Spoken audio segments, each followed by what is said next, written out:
Music by Vikesh भोजपुरिया। भाता रजब ठोकेला दर्द बड़ी हो खेला। भाता रजब ठोकेला दर्द बड़ी हो खेला। टाइट टाइट बुझो बना धके तरफी सजो खेला।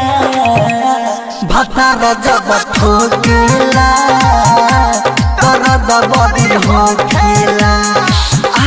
भाता रजब ठोकेला दर्द बड़ी हो खेला। रे सखी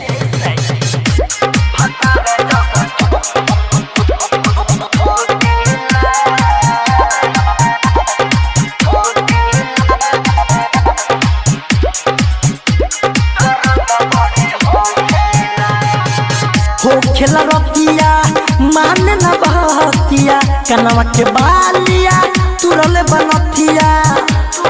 रे सखी हो खेला रतिया माने न बहतिया। कनवा के बालिया तुरले बनतिया। पन गोर मारदा पानी पानी छुक छोरावेला सखी रे छतिया। भाता रजब भाता रजब भाता रजब ठोकेला दर्द बड़ी हो खेला।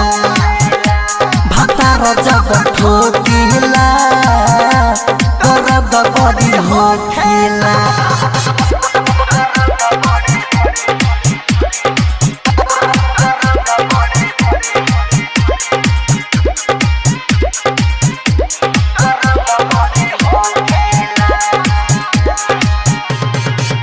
अंकित केला नया पियाले हो खेला खाना जब बतियाले।